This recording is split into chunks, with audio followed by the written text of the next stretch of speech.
Hey guys, I'm Bonnie from BonnieandBlythe.com, and today I want to talk to you guys about our summer schedule and the chore system we've been using that has really been making a huge difference in our life. I'm super excited to show you what we've been doing.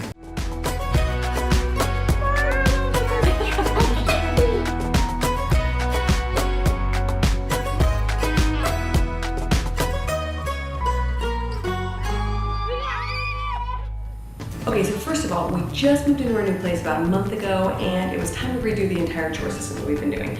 Plus, it was time to revamp the schedule a little bit because summer and things are crazy, friends are home. Even though we homeschool, we knew we need to make some changes so that there'd still be some structure to the day, but still a lot more fun and flexibility to do things with friends and cousins. So first off, the daily schedule. This is what we came up with, and honestly, you guys, it has been working so much better than what we were doing before. And to be fair, what we were doing before was zoning out in front of TVs and iPads and playing with friends while mom was trying to pack and unpack. So here's the deal. Number one, I let the kids wake up pretty much whenever they want. Now if they're sleeping in till like 8:30, 9, I'll wake them up. But for the most part, they sleep in as long as they need to. As soon as they wake up, they're in charge of their morning basics and getting breakfast. So morning basics involve just your basic things to get the day moving. Getting dressed, brushing teeth, brushing your hair, picking up your bedroom and bathroom just a little bit. So it doesn't look like a total freaking disaster, like it usually does. There's no scrubbing, there's no wiping or anything like that. It's just basic picking up. I also remind them to say their morning prayers and then come down for breakfast. We eat breakfast, and then generally between 8 and 10 is when the kids are doing their chores. Okay, so talk about the chore chart in a minute, but this is basic pickup. It's a little bit of scrubbing, a little bit of vacuuming, nothing too in depth because we usually just do that stuff once a week, but the day-to-day stuff that needs to be done every single day, without fail. So that's what we do from 8 to 10. 10 a.m. I decided that in the summer, since we're in our new house and we have a pool, I would let them swim pretty much first thing in the morning. So they do their basic chores and then they can go swim. So it's a really exciting thing to do. It gives them motivation to get their chores done, and they get some yagas out and some of that energy out right at the beginning. And it's not quite super duper freaking hot, depths of hell kind of hot at 10 a.m. So I let them swim from 10 a.m. to noon. Then at noon, they're about tired out, they're getting real hungry. They draft, they come inside, and then we make lunch.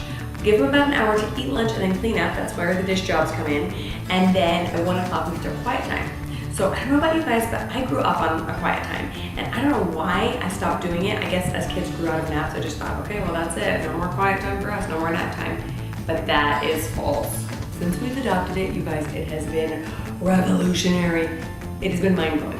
Okay, so the big difference between our last house and this house is that there's one extra bedroom. Instead of 4, we have 5 now. And what that extra bedroom does is it gives us just a little bit more wiggle room with separating the troublemakers.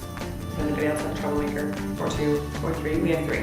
I won't name names. Now we have each of those 3 troublemakers in separate rooms, and the biggest 2, fire and oil kids, are actually on separate floors. And what that means is that at 1 o'clock I say, everybody go to your room and you can play quietly with the siblings that are in it. So I've separated everyone into non-combustible partnerships, basically.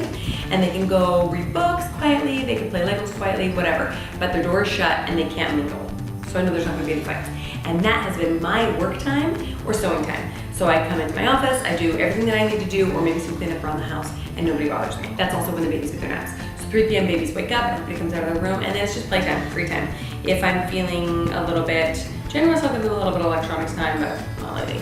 They do more playing inside, sometimes they go swimming again, sometimes they'll invite friends over or go over to friends' houses. And then I finish up my projects or play with kids, read books, and then get ready for dinner at about 5. 5 to 5:30 is about our prep time. We usually aim to eat between 5:30 and 6, sometimes it's 6 to 6:30, sometimes almost 7. We eat, we clean up, and we're ready for bed. That basic schedule has saved me this summer. It's not too rigid. It's in about these like 2-hour blocks. So there's lots of wiggle room if needed, but everybody knows what they should be doing at certain times of the day. Pretty great. Okay. So let me show you the chore chart we've been using in the old house. Because we have tried so many complicated, highfalutin, fiddly chore charts with rewards and treats and check marks and stickers and every type of reward and punishment and demerit system you could think of, and they were all failures. And as I look back and think about it, why did they all fail? I realized they all had one thing in common. They were too dang complicated, okay? Life is complicated enough as a mom. You want simple, simple, simple, simple, simple. Keep it super simple. Keep it super simple. So I went back to pre-Pinterest day chore chart inspiration and came up with paper plate pie chart. Yeah, we're talking like 1980s simple here, okay? So let me show you. If you're not familiar with this archaic version of chore charts, it's pretty easy. I've got all the different types of chores, boom, boom, boom, all the kids that we had split them into. We now have separated the twins, but back in the old house, we just put them together because they were little. And then we lined everybody up with a chore. Okay, we just stuck a thumbtack in the center and stuck it up on the wall. Classy. And then we didn't change the chores every day. We only changed them once a week, and that was also revolutionary. So we had a couple of things going on. We had zones, which I'll explain a little bit, the areas they pick up, and then we also had a dish job that they did after each meal. So let's say Liam would sweep. That was his dish job. After every meal, he would go and sweep under the table, sweep in the kitchen. His zone was the main floor, dining room, kitchen. So he would go through those areas and pick up anything that needed to be picked up. The next Monday, we rotate the chart, and now it's the twins' job to do all that stuff, and Liam's moved on to something else, okay? So, like I said, the simplest thing imaginable, but it worked impeccably because every day, at any given moment, kids knew what they were supposed to be doing. I would say, have you done your zone? You picked up your area. Have you done your dish job? And all they had to do was glance at the chart. It was nice and big too, so I could see it from across the room, and they would know what they needed to be doing. It was amazing. It was the most simple, brilliantly amazing plan ever. Okay, fast forward to us moving into this house. There's a little bit more space, a lot more yard, and I wanted to give the younger kids some more responsibility, so we separated the twins into their own chores, because let's be honest, one of them was doing more than her fair share, the other one was kind of slacking. So, and I also want to give Finn a couple of simple chores. So I sat down and I did a couple versions of this, and I didn't really like anything. I still wanted to keep it super, super simple, but it also needed to have a little bit more going on. And I knew I didn't want the chores balanced evenly because I didn't want my 6-year-olds doing what my 13-year-olds doing. It's just not really fair to anybody. So this is what I came up with. This big granddaddy, again, not gonna win the Pinterest awards. Sharpie, couple of pens, and cardstock. Now this is my first draft. I'm going to go back through and clean some things up and move some things around because I still don't think it's quite fair with chore balancing.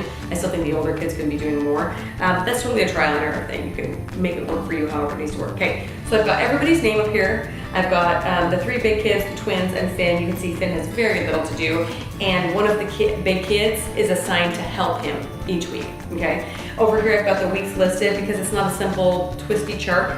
I decided to just put a binder cup on it. So week 1, everybody knows it's week 1 when the clip's on week 1. You get it, week 2, week 3, etc. And it doesn't really correspond to the weeks of the month because some months have 4, some have 5. So we just keep rotating it. Okay, so now I have broken up the chores into a little bit more complicated system and I've color coded them. So number 1, black, is zones. Zones are, like I mentioned before, the areas that people pick up. They go through, they make sure there's no clothes, there's no toys, there's no junk, garbage on the floor. That's what they pick up, and they do that every single day. Sometimes multiple times a day. So I might wake up and say, oh my gosh, we didn't pick up yesterday. Everybody hit your zones, and everybody goes and picks up, and the house is picked up pretty dang fast. Everybody's got a zone each week that they do all week long. In red is the dish job. So that is also done at least every day, usually multiple times a day, usually after every meal. So that includes things like loading the dishwasher, unloading the dishwasher, sweeping the kitchen and the dining area after every meal has to be done in our house. So they set it before the meal, they clear and wipe after. And then also hand washing big dishes. I separated that from loading because people would get exhausted loading the dishwasher and then be like, oh my gosh, I have to scrub 15 pots, are you kidding me? So now a separate kid does that. Okay, and they rotate. So as I was sitting out planning this, I decided, okay, I can have 5 dish jobs. We'll start with loading, and then the next week, move it over one, right? So this week Liam loads, next week it goes down to Kira, and then the next week it goes to Vivian, and then to Julia, and then to Toby, and then back to Liam. So you can basically figure it out. It took a little bit more thought, a little bit more planning, that's what I did. And in order to organize this right at the get-go, what I did was I wrote down everything that needed to be done. So I broke everything up in the house into 5 different jobs and just listed them out. And then it was easier to see what needed to be done. I could combine some things, separate some things before I actually committed it to the chore chart. Okay, so we've got zones, we've got dish jobs, and then I decided to do a daily job because this house is a little bit bigger and I want some deep cleaning done every single day. I included things like cleaning up kitty litter needs to be done every day and sweeping up the mess that happens after cleaning up the kitty litter. Vacuuming the main traffic areas. So the living room needs to be vacuumed every day. School room needs to be vacuumed every day. There's pencil shavings and crumbs and crackers and everything, okay? Another daily job is helping Finn. So Finn's the littlest one doing jobs. one of the big kids' jobs is to help him. So you can just think about, all right, is there anything that I need to have done every single day that doesn't fall under a dish job or a zone job? And then distribute them as needed. Lastly, we've got our weekly jobs. So every day, the kids come in, they make sure their zone, dish job, and daily job is done. And if so, they're free to play. They're free to go swimming, they're free to go play at a friend's house, invite somebody over, pretty much whatever they want to do, as long as those daily jobs are done. Now the weekly job, so far we haven't created a system for when we do these, but it's been pretty good because by Saturday, they know if they haven't done it, they're not gonna get any fun privileges on Saturday without doing it. So Saturday is usually the day we go do a fun outing as a family, or they're inviting cousins over, or we're gonna get pizza, or something like that. So they know that if you put off on doing your weekly job till Saturday, you're just gonna have more to do. So oftentimes they'll volunteer to do it earlier in the week so that it just gets done early. So those weekly jobs include things like deep cleaning their bathrooms, vacuuming bedrooms. Bedrooms don't get a ton of traffic and they don't really need to be vacuumed every day, so we do that on a weekly thing. Vacuuming my room, heck yeah, I delegated that. I don't want to do it, I got enough kids, somebody else can do it. Vacuuming the baby's room, they can't do it themselves, so somebody else is. Vacuuming the stairs, wiping down doors, windows, and then lastly, dusting. There's a little dusting job here and there where kids go through and quickly wipe down things. So that's basically how this new, little bit more complex chore chart works. I hope that makes sense. The key points here again are keep it super simple, break down the chores before you commit them to the chore chart, so you know exactly what you need done before you assign them. And then I love the color coding because it's easy to say, go look and see what your red chore is. Even for the kids that aren't great at reading, they can just glance and say, that says load. Okay, my dish job is loading today. So I hope that helps give you guys some ideas. Chore charts, there's really so many billions of different ways you can do them, but the important thing is to do something specifically right for you and your family. So I'd love to hear your tips for chore charts. Do you guys have any other suggestions for chore charts that have worked really well for you guys or other systems? I'd love to hear them in the comments below. Don't forget to give me a thumbs up and subscribe so I can keep giving you great motherhood tips and inspiration. Talk to you guys later. Bye.